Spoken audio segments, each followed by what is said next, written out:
Now, I know you've heard of ROI, return on investment, something you can use in your sales to help people understand what they're gonna get if they buy your product. But have you heard of COI, which is cost of inaction? I'll talk about what that is and how you can use it so you can close more deals. Let's jump in.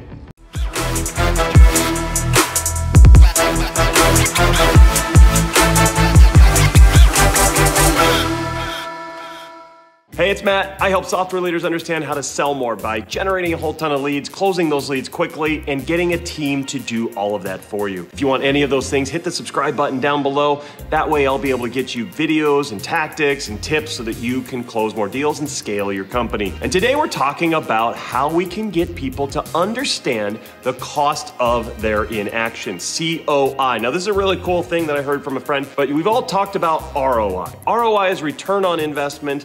What can we get if we're going to invest? What can your buyer get by investing with you? What are they going to get back? What's their return? And that can be a neat thing to talk about the return on investment. However, it's not always going to generate the kind of emotion that we need. If you really want a deal to get done, we need people to have emotion. They need to feel that anger, that pain. They need to feel like they have to make a decision. And if you're talking about something that they could gain, a return on investment, that's not something that's going to get people emotional. You see, people are more emotional about loss. They're more emotional about something that they could have already that they're going to lose. And so we need to look at that when we're selling so that we draw that emotion out. So we get them to realize where they need to make change, where they need to take action. And so COI is kind of the opposite of ROI. ROI means what's gonna happen if you do this thing. If you buy this product, what are you gonna get back? COI is different. COI is what if you don't do anything. COI is cost of inaction. And that's different because if they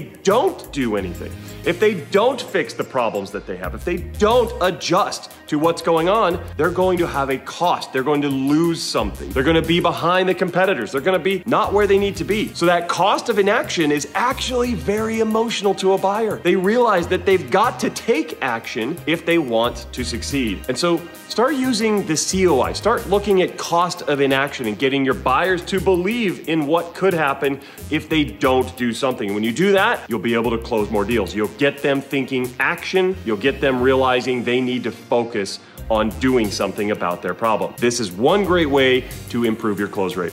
If you really want to improve your close rate, get my mini course, Software Demo Secrets. I put this together to make sure that if you're not demoing well and you don't feel like you're closing what you should be, I put all the best secrets from all the best software sellers as well as my own experience of selling software for years into this course so that you could learn exactly what to do in your software demos. Grab it, there's a link down below, Software Demo Secrets.